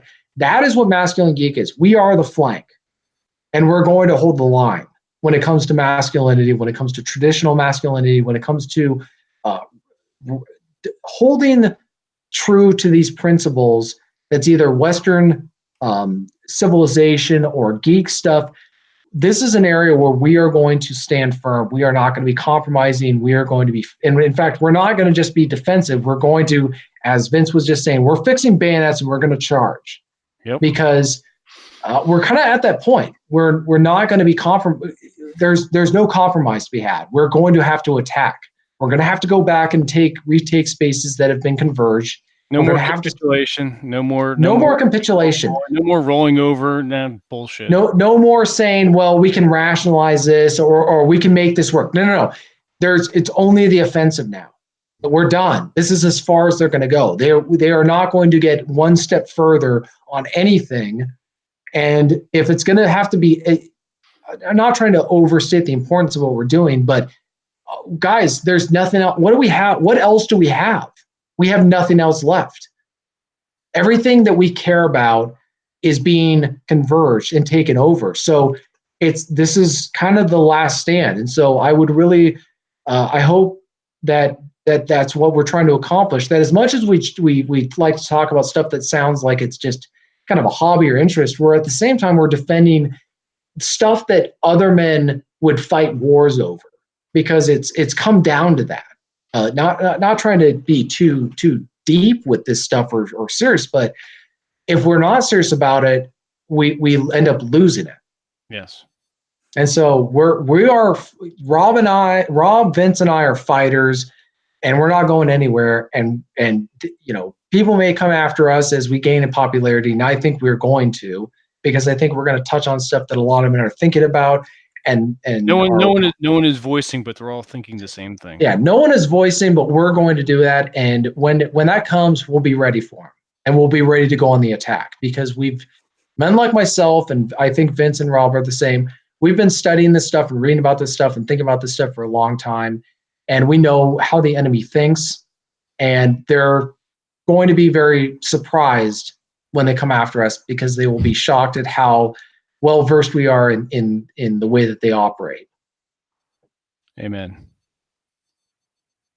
And that was brief too. That was good. That was very well. I'm just saying. God damn it, TJ, you were brief. Son of a bitch. I did not say that one would be brief. No, I'm just guessing. No, you're right. I stand corrected. You weren't talking about that tonight. No. But I won't say. We gotta fight. We gotta, like, what else are they gonna take from us? They've taken Star Wars. They've taken all of our interests and hobbies. And so this dovetails, now that we're kind of coming to the end of this, is that, and Rollo talked about this on the podcast he was on, about creating literature or red pill novels. I'm working on my own novel that's not necessarily geek related, but my response to all that's going on is, guys, we have got to create our own art. Yeah. We have to, we can't rely on the people who are in power to safeguard what we care about. We have to create and if you're a writer, I was telling Vince, it doesn't cost any money to write. It costs money to make a movie, but we can promote stuff. We need to start organizing and start promoting and looking out for our own. And we need just to support and aid people who represent what we believe in, and who are brave enough to create art that conveys the values that we believe in, and to stand by them when they get attacked, and go after people who attack them. Because this idea that they won't come after, they will come for you. It reminds me of, if you've ever seen the movie Ironclad, which is about the Magna Carta, and King John's trying to retake the kingdom, and there's this baron who's challenging him, and some guy says, "Why don't you just wait for him in London?" And he says, "Do you think I want this? I'm an overweight old man with a bunch of daughters, but unfortunately, he won't let it be. King John will not leave me alone." And that's what it's come to for all of us. We've all got to fight. We've all got to take a stand, because this idea that we can all hide and withdraw, there's nowhere that these people won't go. You have to understand, it's a religion for them. This ideology for them, they are missionaries, they are crusaders, they are true believers, and they believe that anything that it takes for them to push their message into your homes is justified. Anything they do is justified if it's done for the cause. And the only thing that these people respect is force and strength and power. That's it. They are not interested in reasoning, arguments, rationality, proof, evidence, facts, or reality. They will only respond to someone who forcibly and uses superior power to suppress them and push back against them. Yes. Well said. Well said. And yes, indeed, we're coming up on the top of the second hour. It's almost 11 o'clock. Is there anything else we want to talk about before we hit the last 10-minute mark? Well, I've you spoken. mentioned, I was going to say, I blew my load, but what was it? There was a couple other things that you touched on early on about some of the stuff we wanted to talk about. Was there something we can do in about 15, 20 minutes? It would take a little bit longer. There is a Jack Donovan just put out. He hasn't been doing podcasting too much. I know he wanted to work on a few other things. He mentioned in one of his way previous podcasts, but this one is called the Joy of Thor. I believe so. It's about 10 minutes long, and it dives into what Nietzsche was talking about, the will to power, and the idea that all life has an urge or a desire to put forth its strength, to express its strength. And I wanted to see how that went into the geek world, because you could there's different ways to describe strength, and there's different ways to push it out, to realize it. And two main ones that come to mind are physical and intellectual pursuits. Now, for the most part, and fundamentally speaking, the geek side of that is heavy in intellectual. But I think at its core, the physicality, the man's strength, is always just under the surface, trying to claw its way out. And it does that in different ways. And I think the next podcast we can dive into that. This is just a precursor to that. So I'm gonna write this down, and I'll go back to the end of our podcast, and I'll listen to it to refresh my memory as the week progresses. But this will be at the top of the list. And I also want to dive a little bit further into Nietzsche's idea of the will to power. So that's next Masculine Geek. That will be part of the discussion, and I'll be interested to get both TJ's and Rob's take on that, and anyone out in the chat as well. So, yes, that will be. I think that'll be good. Well, anything Nietzsche sounds pretty fucking good to me. So, yeah, he was a rather interesting dude, in a variety of ways, and his writing is quite fascinating. So, feel free to bone up on Nietzsche, to tool up on some Nietzsche. I think with Nietzsche, episode 15, the tooling up on your Nietzsche. Tooling up of Nietzsche. I think with Nietzsche, it's important that people actually read what he wrote, because he's so associated with National Socialism. Correct. That this is what I've learned also as a masculine geek. Don't listen or read what anybody has to say about somebody unless you're going to go read about what they actually wrote.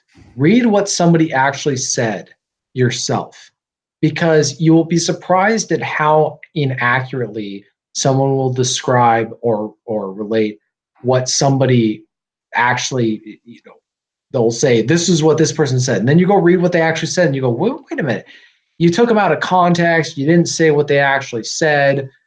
You were reading into what they said. You were not. You were trying to apply what somebody said in the 1800s to the 21st century or whatever. And it's not. I'm not just talking about Nietzsche. I'm talking about just anybody. You have to understand somebody of which the context from when they wrote about it, because nobody writes stuff in a vacuum.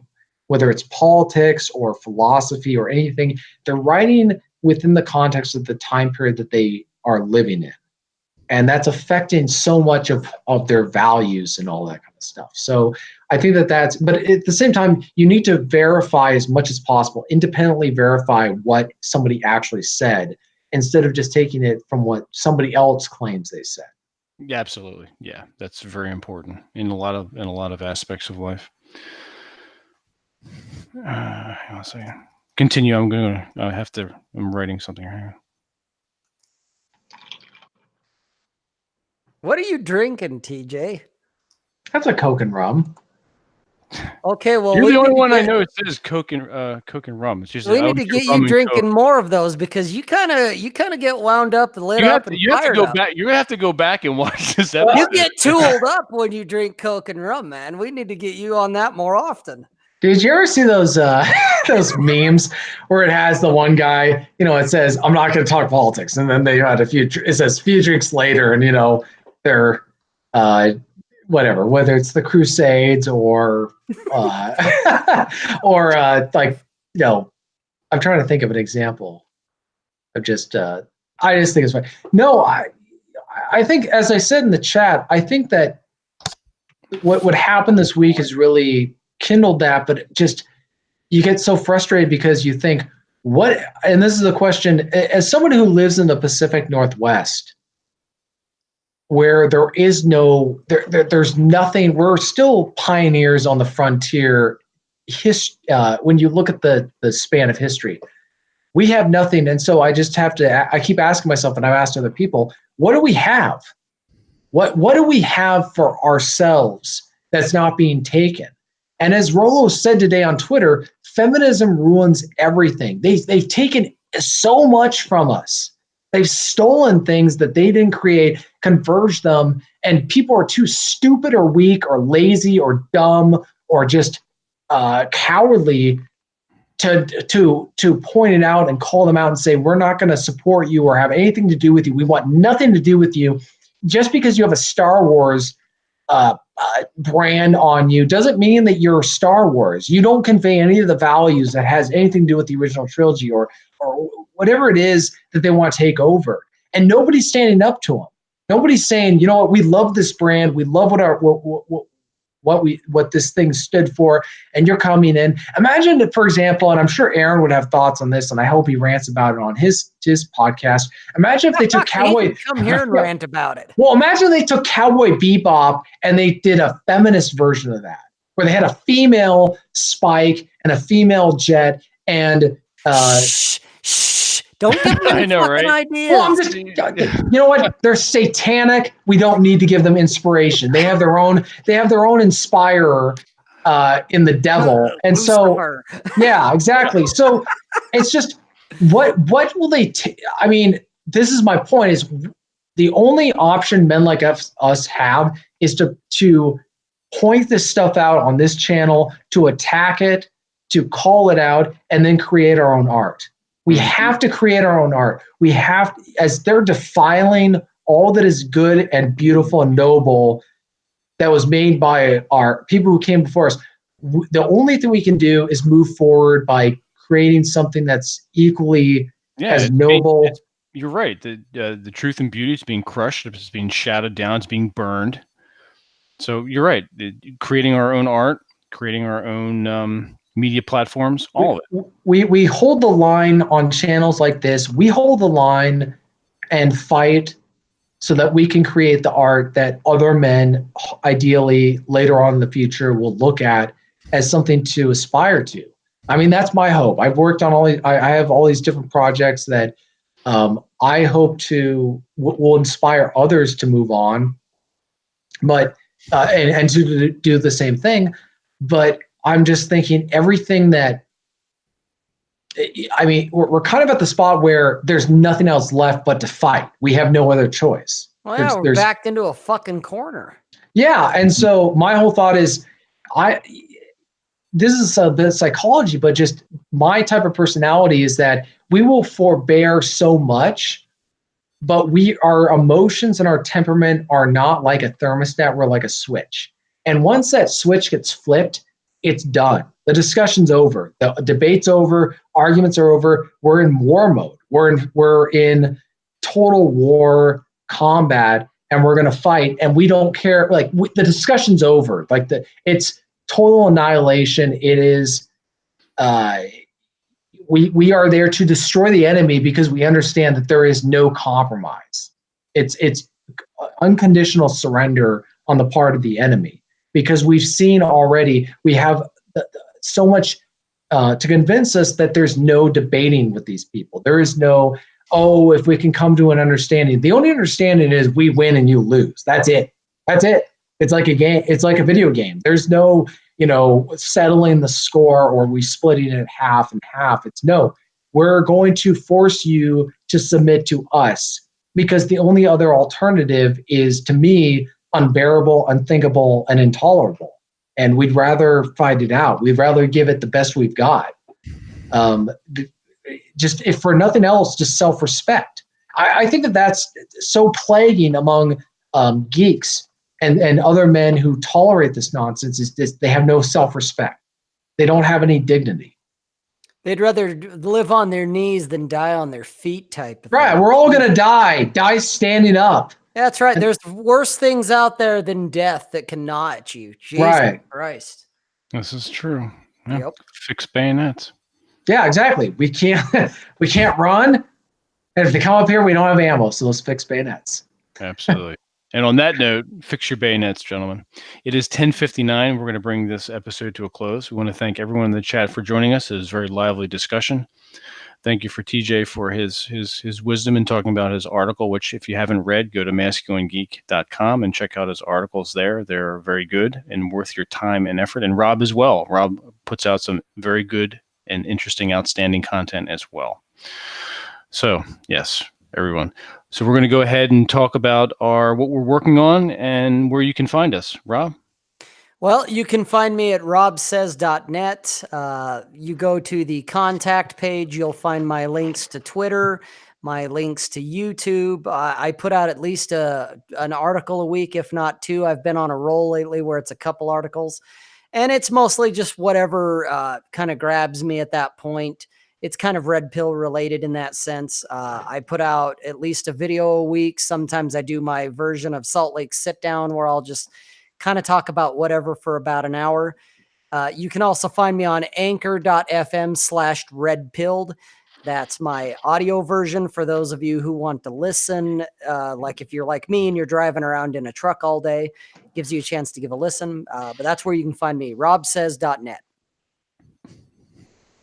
TJ, you're next. You can go to tjmartinell.com. That'll have the links to my podcast, Mountain Pass Podcast, we talked about in this episode. You can also pick up copies of my books.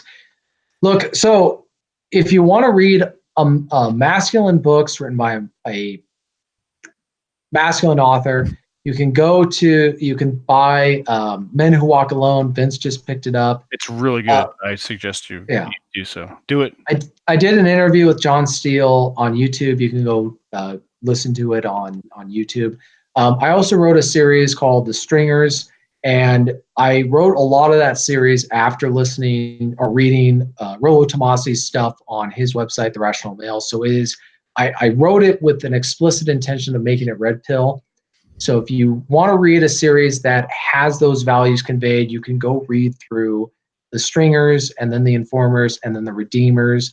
If you buy the physical copies, you get the digital copies for free. I think it's really important that you have the physical copies in case anything happens.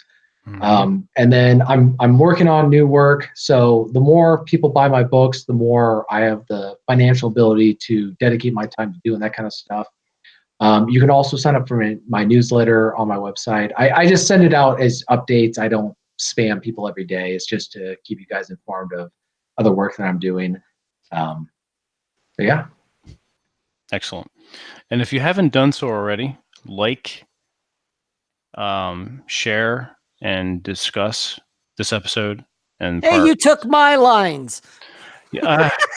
Go ahead, Rob. You do it better than I do. Go ahead. No, you're good. You're good. You keep going, Vince. You keep going. And, hit the little alarm bell, because that will remind you when we're about to go on and all of our updates via YouTube.